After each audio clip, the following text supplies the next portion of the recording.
Hello, friends. Steve Cross here. First of all, thank you to every composer of the second half of the 20th century for our introduction music there. That was in no way me just hammering the black keys on a keyboard.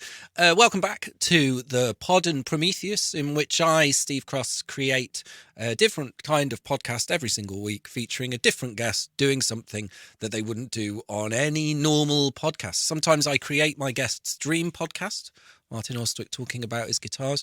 Today, I am putting together my guest's worst nightmare of a podcast, but still something relevant enough to the book that he's currently hawking around every single channel.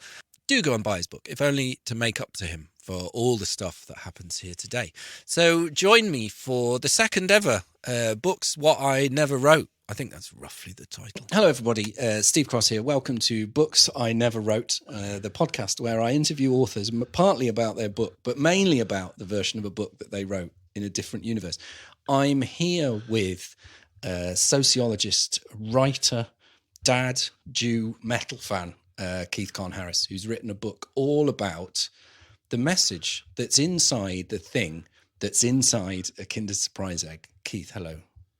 Hello, Steve. You didn't plug the book, though, did you? No, but you're about to. I'm about to, yes. So tell me, your book that you're going to say the title of, what's it called? It's called The Babel Message, A Love Letter to Language. Tell me, we've all had these little slips of things, if we as many Kinder Eggs as I do. What on earth possessed you to write a whole book about them? Well, as I always start my talks, Steve, I want to make it quite clear I'm not a Kinder Surprise fan. I've got some really bad news for you then. You are.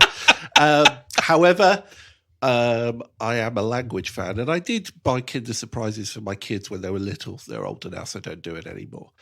And I saw in them that there is this tiny piece of paper with this enormous number of languages giving a warning message not to give the toy to under threes. It's got small parts and they might choke. And I'd never seen so many languages in that small a space. And it was also languages that you don't usually see, like Georgian and Armenian, Azerbaijani.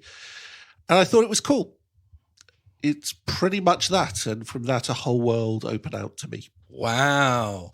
So that sounds amazing. That sounds like you could talk about that for hours. So what And I have. I'm not going to let you do is talk about that for hours.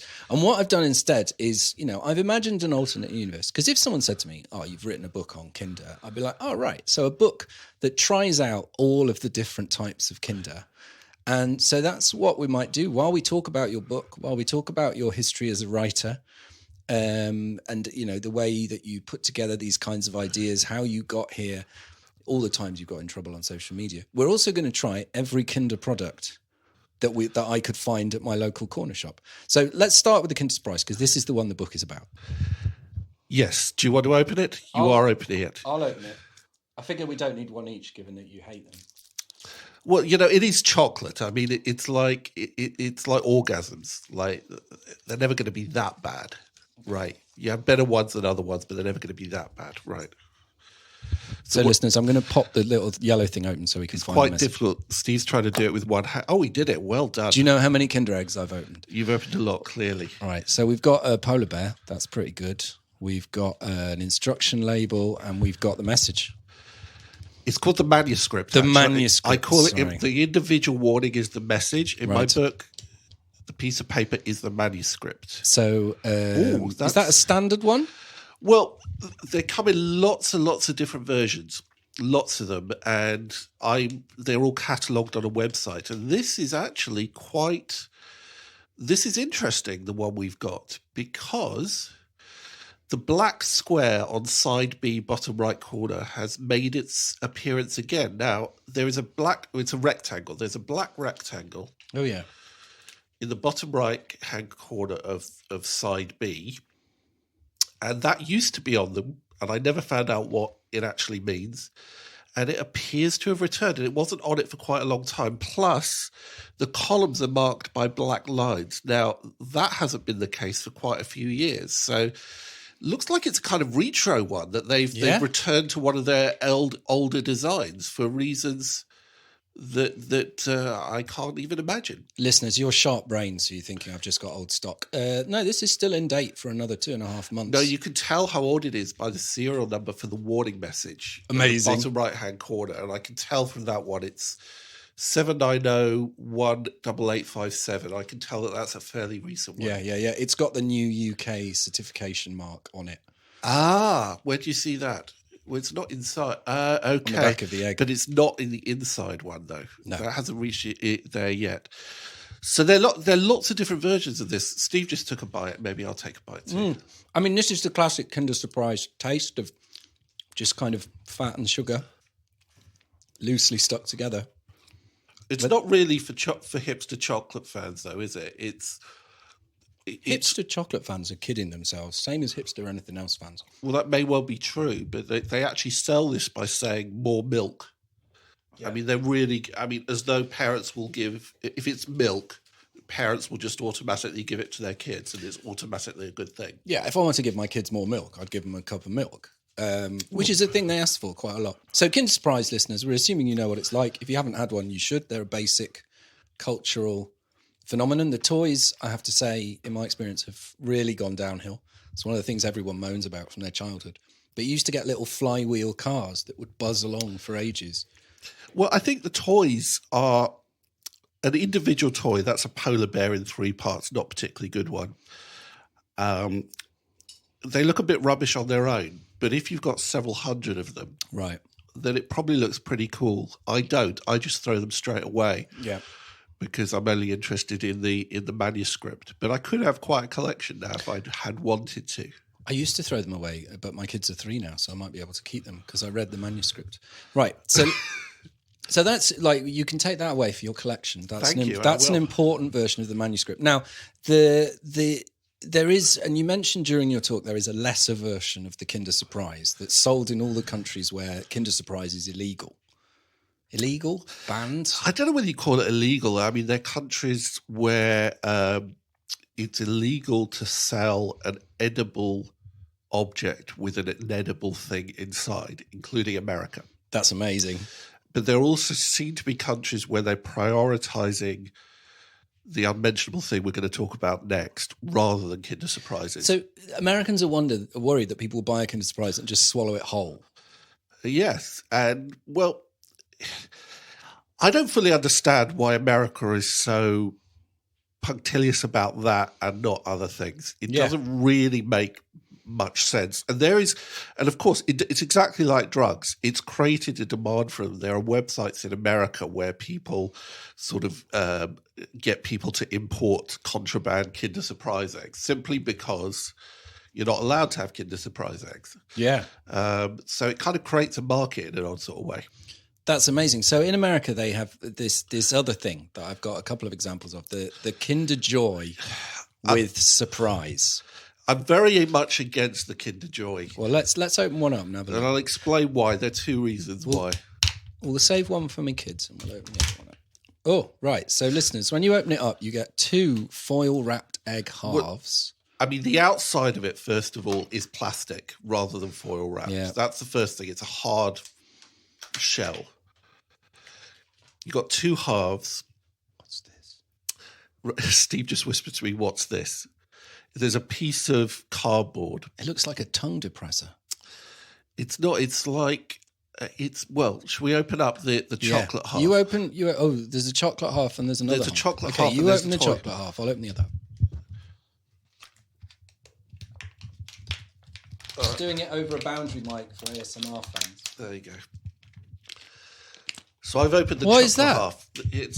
That looks horrible. It is. It's basically a white chocolate paste with 2 chocolate balls. Yeah, listeners, imagine 2 Ferrero Rocher, but they're really small, and you've left them out for about 6 months. And so that's why you have the little tongue depressor thing, because it's is that a spoon? It's a scoop. It's a scoop for the paste. Fuck this. Right, do you want to have a go? I'm not going to use the scoop. I'm going to use my fingers because it's more podcast friendly. Oh, look, under the white paste, there's brown paste. Oh, right. This is worse. Oh, no, and when you pull them out, listeners, it looks so rotten.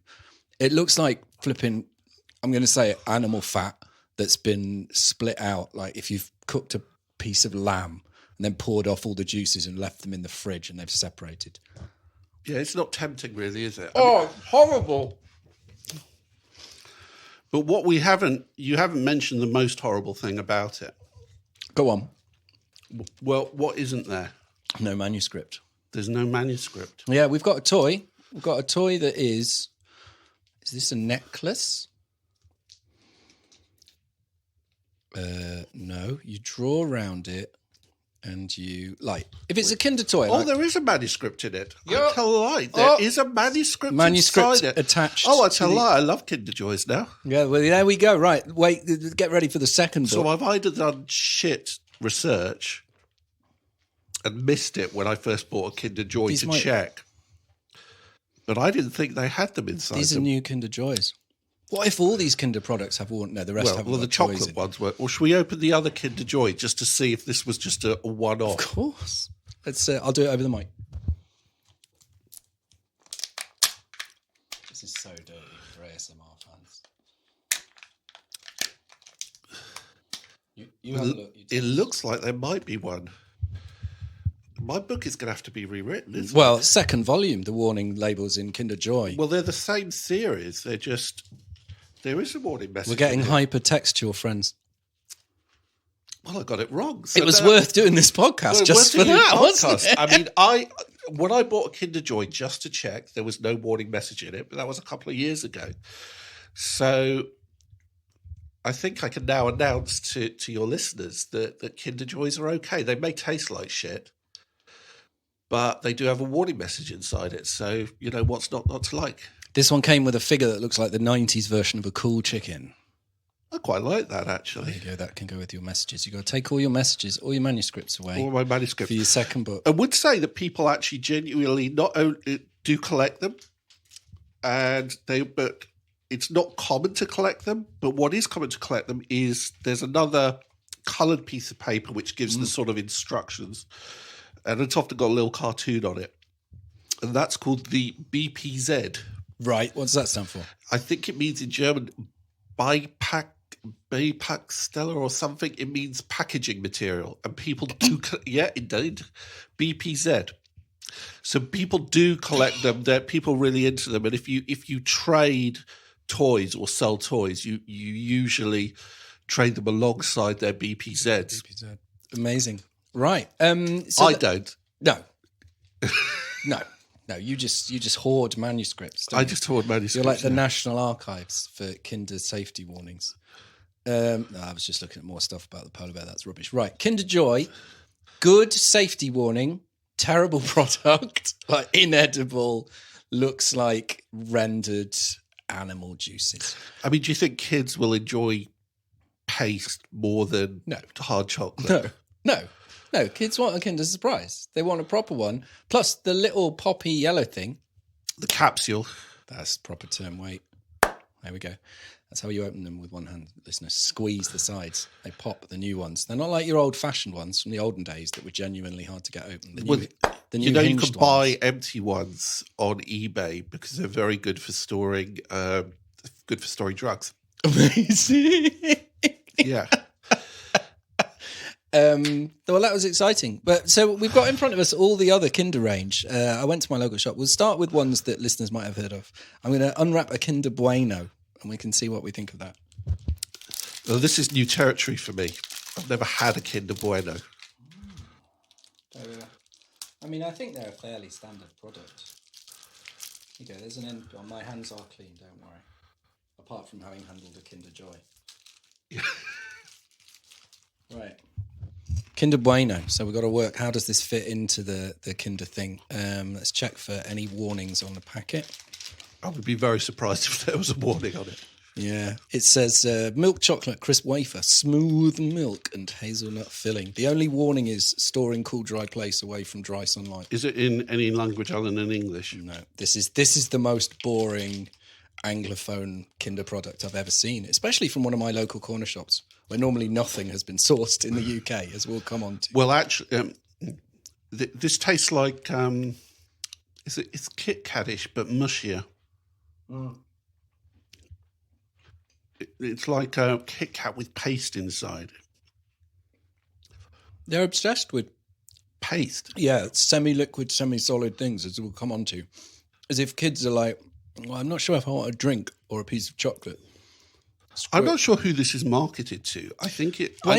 Is it market? I don't think it's necessarily marketed just to children. Well, on the front, there's a picture of 2 giant hazelnuts and a glass of milk. No, I don't... That's probably... If it's got the milk on there, it's probably marketed to children, isn't it? Yeah, but if you're a kid and you go in the shop, you want a Kinder Surprise. You don't want this. I thought this was meant to be like the grown-up version of Kinder Surprise. You can dip it in a cup of tea or something. Well, I think it would disintegrate, wouldn't it? You have to dip it very fast. Also, it is like, till we break it, the wafer is completely sealed in chocolate. So it might be all right to dip. Anyway, I'll put that over there. Of this... I'd stick with the Kit Kat, though. Yeah, totally. All of this my kids are going to eat. Let's try the alternate version. Is that why you're not eating that much? Yeah. Because we're going through potty training, right? And what potty training means is every time somebody does a wee in a potty or a toilet, we give them a bit of some chocolate. So all of this open, I can give them a piece of Bueno, that'll do. I never did that with my kids. You never potty trained your kids. They still use nappies. Yeah, but that's maybe why we should have used the Kinder method. So the problem is, if we run out of kids stuff, they eat their mum's posh, expensive chocolate every time they do a wee, and that's not viable.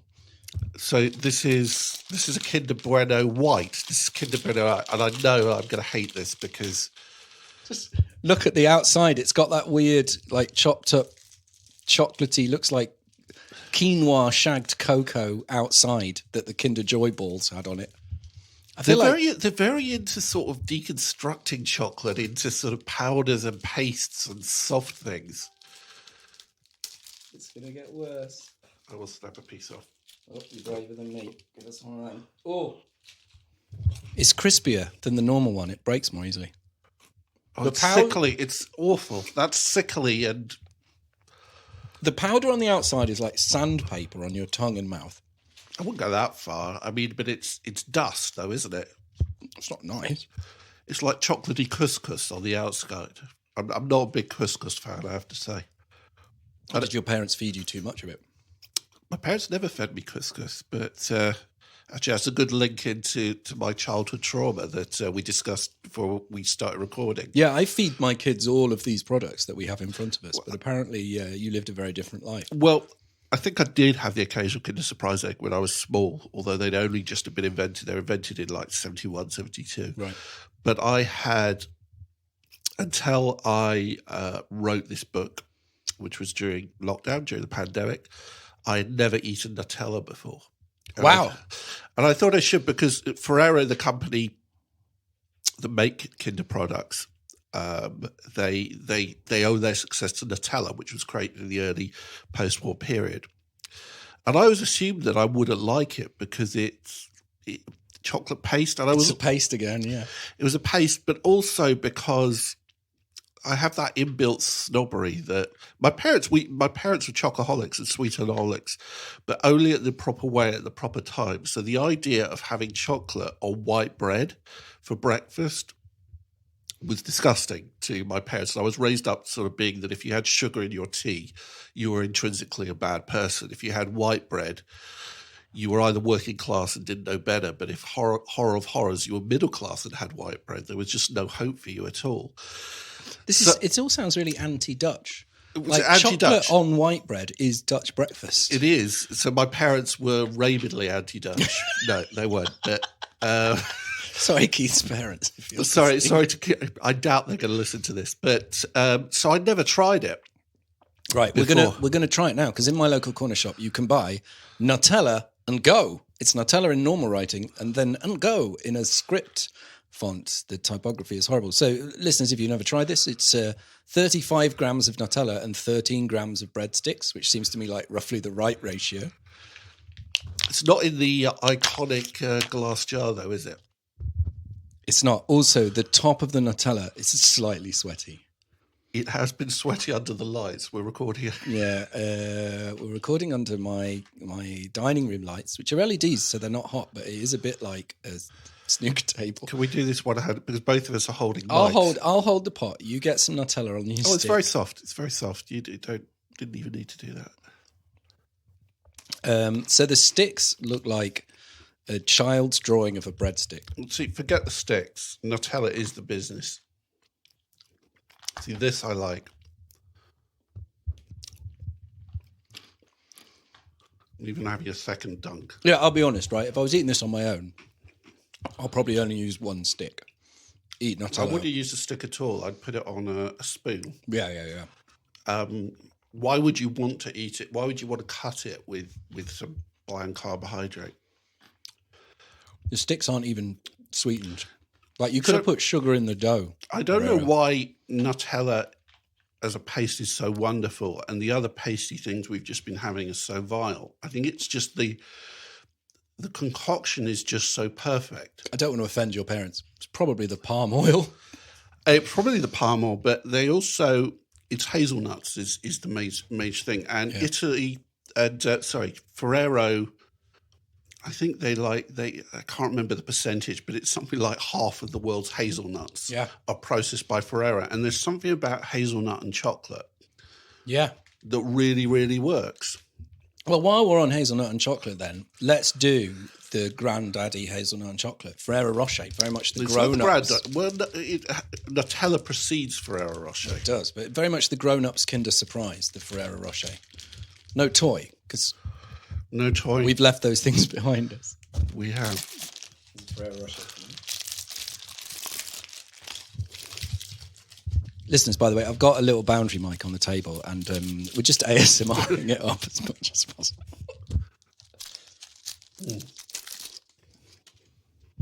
My Dungeons and Dragons podcast listeners always tell me they want more ASMR episodes. I think it works really, really well, Ferrero Rocher, probably because the inside is, I'm not sure if it is Nutella, but it's very close to it. How do you eat it? I put the entire thing in my mouth. I always crunch all the chocolate off the outside. And then I have a perfect sphere of hardened foam. Does that make you more sophisticated than me or less? Oh, less by a million miles. Are we going to mention the ambassador now? Because it's what's the oh yeah, of course. One of the things that was really great with my kids is they hadn't heard of the ambassador's reception because they're teenagers. So showing that to them on YouTube. So that was a great moment. I did to my book launch. I did invite the Estonian ambassador. Amazing. Do you know them? No, he didn't reply. But Estonia has a big place in my book because I found there's a mistake in the Estonian warning message. And That's phenomenal. And I thought the Estonian ambassador would be there to sort of express his outrage on behalf of the people of Estonia. But I think he probably thought I was taking the piss. Well, so I've just picked up a product we can have a go at, which is called Kinder Choco Fresh. This does have an Estonian ingredients list on the back. Oh, really? So it's Estonian relevant. Right, let's see what we've got here. Choco Fresh, what is it? Dunno.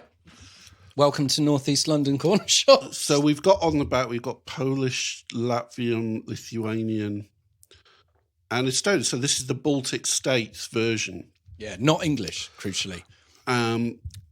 So you often find with Kinder Egg, I mean, it's a bizarre thing.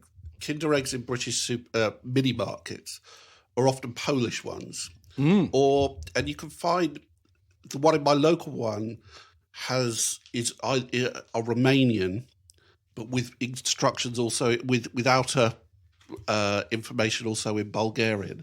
Amazing. I don't know what the reason for any of that is. They presumably go to their own cash and carries. Let's find out what Choco Fresh is like. This might be illegal in the UK. Maybe it's illegal to put milky cream in. Anyway, we'll find out. I think it's going to be a variation on a theme, isn't it, really? Find out.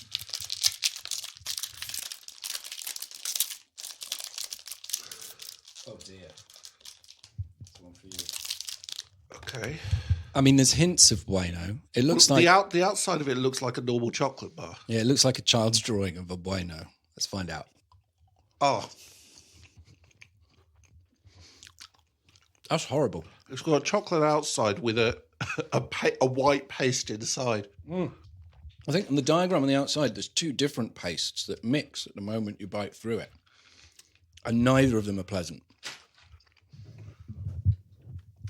I mean, they could have just filled it with condensed milk and it would have been better than that. I feel like that's what they were going for, was condensed milk. Steve, I have to say, That's horrible. Steve, Yeah. can we take a break, please? Yes, of course. Are you dying? No, I'm Is saying this for too what- much chocolate for you, Keith? No, you can never have too much chocolate, but you could certainly have too much white paste. You can totally have too many Kinder products in a row. I'm trying to find one that doesn't have white paste in. Okay, well, Those are the absolute dog shit of the dog shit. I'm saving them for the end. I mean, it's interesting. It's like the cultural capital of chocolate is the least sweetened, the least sickly it is, the more prestigious it is. And Ferrero, really, they don't care about that. I mean, you can respect their the appallingness of their chocolate in some ways. Well, this is the least white paste thing on the table. It's called a Kinder Delice. It is Polish again. We'll have to. What do we have on the outside? Oh, have a look. It's got a whole load of your favourite languages. This looks Baltic as well. We've got Lithuanian, Latvian, and Estonian. I should say, I bought all these from my local Turkish corner shop. Oh, there isn't Turkish on this. I did. I went in the little Eastern European corner shop. They didn't have any Kinder products. So this is Delice. I'll break a couple of pieces off. Oh no, it's soft. And there's white. It's got the least white paste of anything. No, it's a sandwich. It's a white paste sandwich. So, listeners, this is like a very spongy cake with white paste in the middle and chocolate on the outside. I mean, it does disguise the white paste, the cakey bit. Yeah. If you bought this for your kids, they'd be like, why have you bought me a cake bar instead of proper chocolate? Oh, the aftertaste is horrible. The aftertaste is like of real chocolate, but not in a good way. I think there's a thin layer of maybe like black cherry jam hiding under the top layer of chocolate. This might be an attempt at a black foresty chocolate bar. That's bad. Why do they have so many products? I mean, I know that's naive of me. And also, why don't some of these have warnings on that just say, this is horrible, don't eat it? I mean, I think they must be going for different micro demographics, but I cannot guess what those micro demographics might be.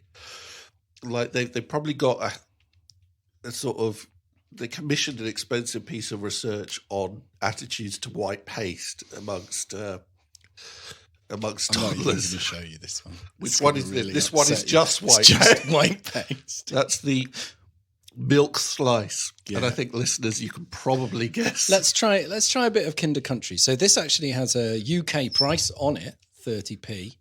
It's got English on the back. It's only got an English address, which is in Uxbridge, by the way, if any of you want It to is, there. and I tried to ring them throughout the lockdown, but they were all working from home. No. Yeah. Didn't you go and visit them? Well, no, I should have done. So this is Kinder Country, which the label implies is a kind of healthy Kinder bar with like wheat and barley and stuff in it. What it looks like, It's dry white paste in the middle. yeah, it's dry white paste with like whole. You'd think it would just be like Rice Krispie stuff, but it It actually has got Rice Krispie stuff. is it Rice Krispie stuff? Oh yeah, I thought it looked like whole grains of wheat. I mean, this is less offensive, but it is tasteless.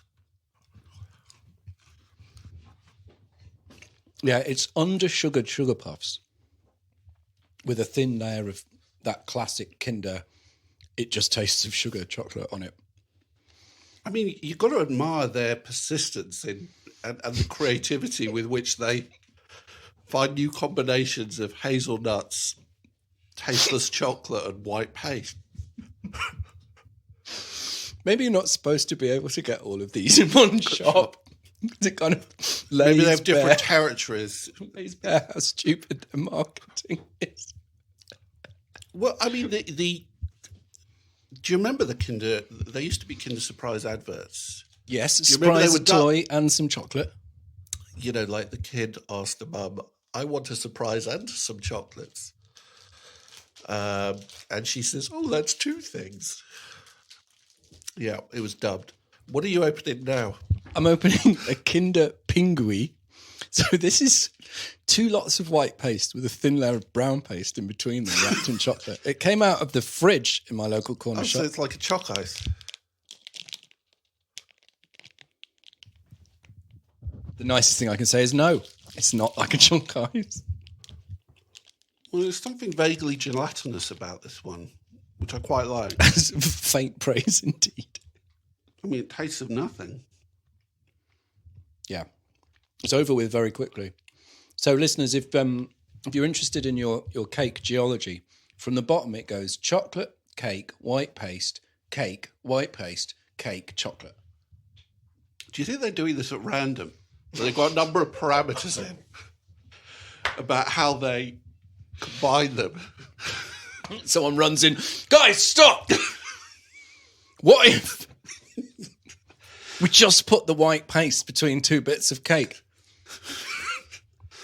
You genius. See, maybe we should do the Raffaello now. Yeah, because okay. that looks like, I mean, it looks like the Holy Grail, which is an attempt to put the white paste on the outside. No. So Raffaello, listeners, if you don't know these, if you've ever been bought a Kinder Surprise, a Ferrero Rocher selection pack, you get Ferrero Rocher, you get a dark chocolate thing that's really good, but you can't buy the dark chocolate thing on its own in the UK. If you love it, you just can't get it. You have to buy the selection pack. And the problem with the selection pack is it also has Raffaello in, which is, as much as we've been slagging some of these Ferrero products, this is the one that crawled out of the sea and died on the beach and never became an air-breathing creature. Well, in what respect? It's never been successful or something? Or it's just shit? It's terrible. Well, I haven't had one yet. Wait till you experience the intense dryness. But this isn't marketed at kids. This looks like it's marketed at... Oh, this is dry. Yeah. It's entirely wrapped in the most desiccated coconut that has ever been desiccated. Oh, God, there's white paste in the middle. Yeah. So it's the driest, most like shrapnel desiccated coconut you've ever seen in your life. I mean, I like desiccated coconut. I like bounties. And then there's some white paste. They just left the white paste machine on one day. It's got in the... They've got a stockpile dating back decades. They made too much, and they're trying everything they can to get rid of it. You get a hazelnut. I mean, hazelnut's a good thing. Not in this context. Oh, yes, you're right. Worth it. Hazelnut. No, not worth it. These are actually best if you scrape all the desiccated coconut off. Okay. We're down to some real challenges for Keith now. We've got... Steve, yes. I asked you again. Yeah, and it didn't work. I'll give you I a asked break. you a break. Tell me more about the book. Who published it? How long did it take to write? Where do you get ideas for your books? Where do I get the ideas from for your books? I did a talk on this at the Boring Conference in 2017, and then it was turned into a podcast for the BBC Boring Talks in 2018. And in lockdown, I wanted to do something lovely. And so I just sent lots of emails to people who spoke lots of languages and commissioned dozens more translations of the warning message and turned it into a book that is secretly quite serious, but it doesn't look like it is. Yeah, much like the Kinder Maxi. That's it. No, this is all the break you're allowing me. We're coming on to that. No. Okay. How far do the languages go? Have you got all of the standard comedy ones? Have you got Klingon? Have you got? I have Klingon. Esperanto. I have Esperanto. I also created my own language. Nice. What's your language called? It doesn't have a name because I decided to create only as much of a language that I could translate the warning message in and nothing more. I've also got ancient languages. I've got ancient Egyptian, ancient Greek, ancient Sumerian. Wow. You didn't get a physicist to do a language for you because they would have just set the whole message equal to 1 and then the message could just be summarized as 1. Well, you mean it is the foundational message? No, it is the foundational truth. Physicists are really lazy. Like if you go, how far does light travel in a year? They just go 1. What's the mass of the Earth? 1. Right. No, I didn't do that. I've also got it in endangered languages, and that's where the sort of I feel politically quite passionate about, like languages that like in the Channel Islands, they speak versions of Norman French that are endangered. Yeah. So I've got it in those languages. I couldn't get the language of Stark, but I managed Alderney, Jersey, and Guernsey. Wow. I got it in a revived Australian Aborigine language. So I've got it in a lot of languages. It made me happy. Are you worried that some of these languages might go extinct and the only surviving text in that language is the warning from a Kinder Surprise? Well, funnily enough, you ask, but I do. There is a whole scientific area, scientific field about how you communicate warnings over time, particularly ones about nuclear waste. And it's something that people have discussed a lot. And I do talk about that, is how culturally specific is warning, read and keep toy not suitable for children under 3 years? How would you communicate it across time? Of course, the best way to communicate it across time would be to destroy all Kinder eggs. But that's unlikely to happen. Why would that communicate it? Because there'd be no need for it. Oh, okay. I was thinking just turn the entire world economy over to creating Kinder eggs. So could you cut it onto a gold record, send it into space for aliens to find out what we're like? Is it that level of communicable? Well, why not? I mean, you can put the gold disc on the Voyager thing, so they can have the naked man and woman unwrapping a Kinder Surprise egg. But not any of these terrible ones.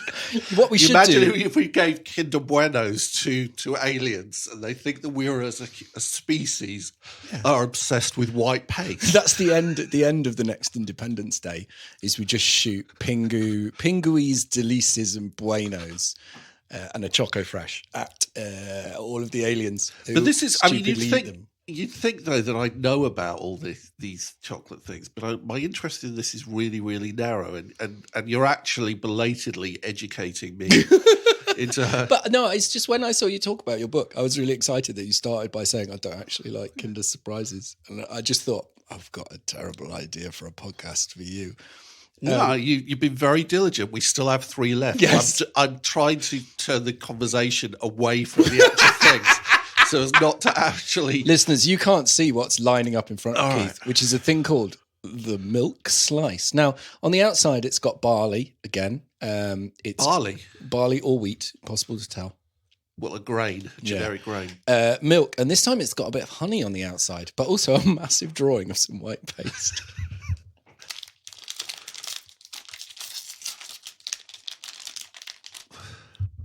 Oh no, it looks so bad.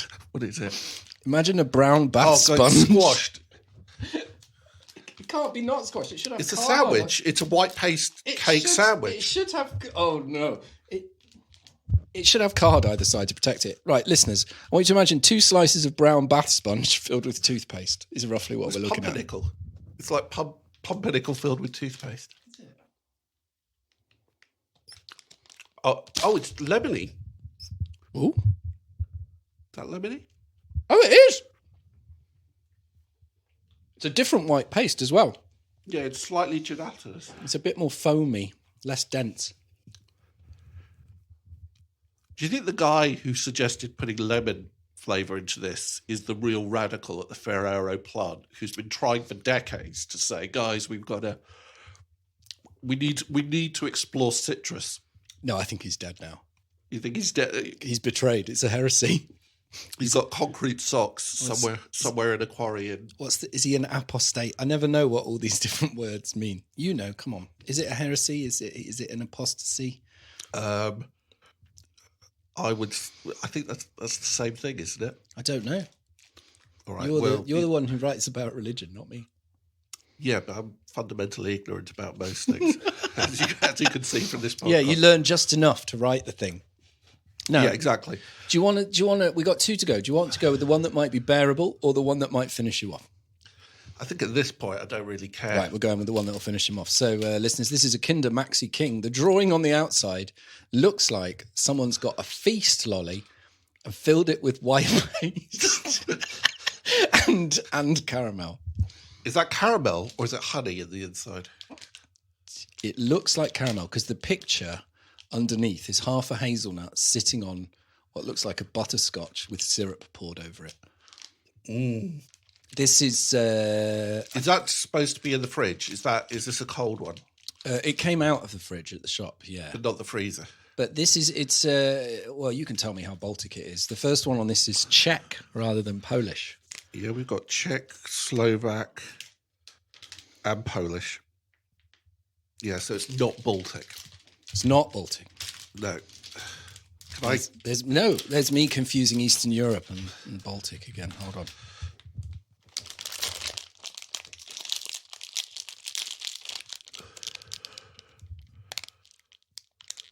Oh, You missed a lot of white paste there. oh, Christ! It's quite runny. Listeners, this one does not come apart Actually, easily. it tastes a bit like Nutella in the inside. Oh yeah, it's hazelnut cream on the inside. Oh, that's pretty good. It's got the outside of a Ferrero Rocher, but it's soft. That's all right. I'd eat that.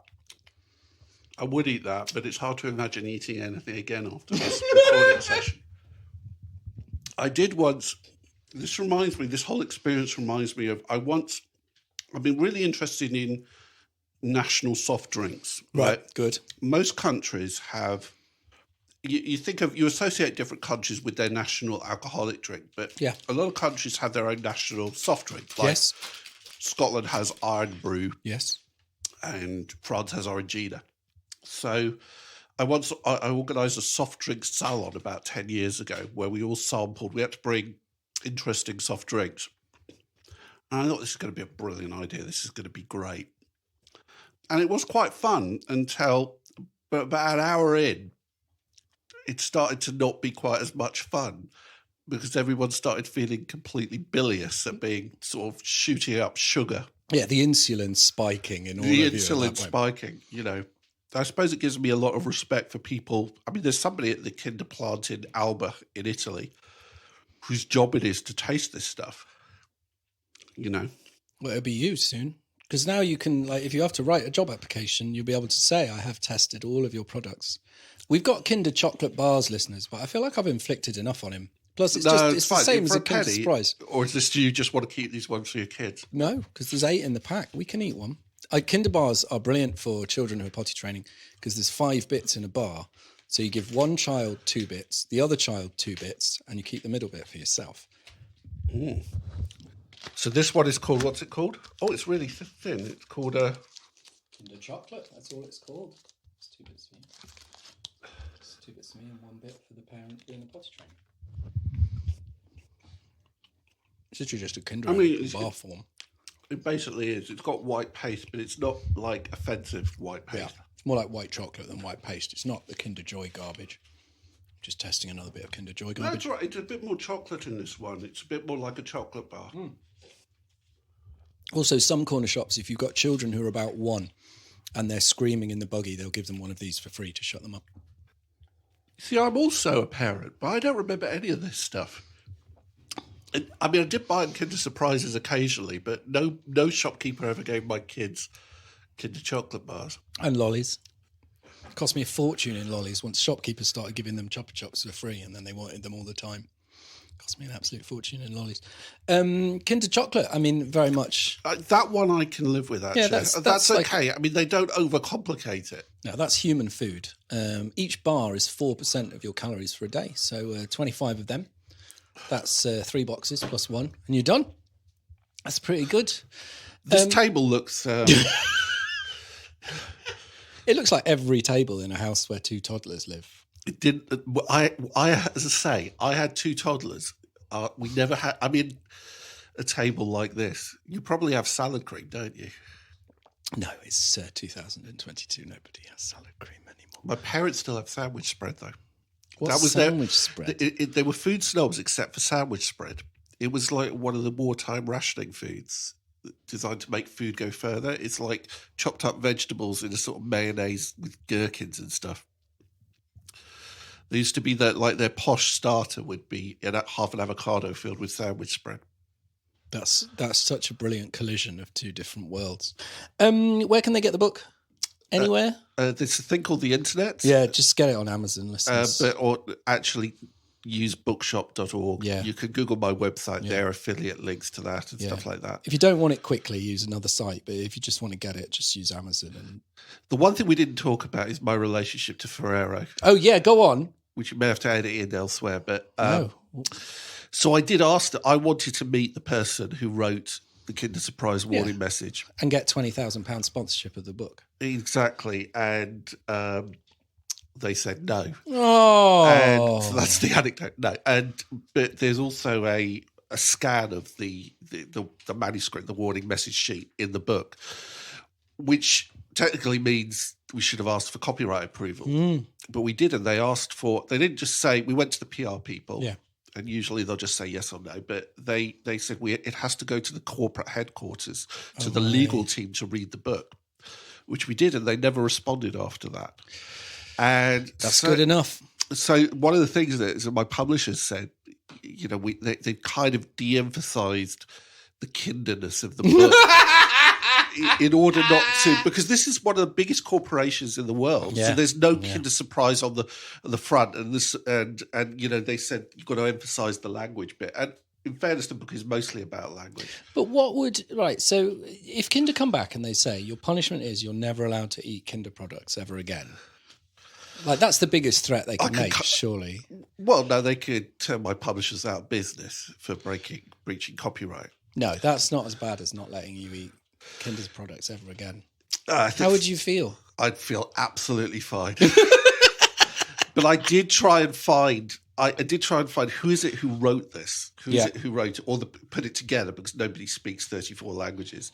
And I actually used LinkedIn, which no one's ever done before, to go through everybody who once worked for Ferrero, which you can do. And I sent email after email, and only one person replied who said, no, I wasn't on that team at all. But I have found a person who works for a personalized number plate company in Luxembourg, who was the typographer for one of the warning messages. Well, that's sheets. pretty good. Yeah.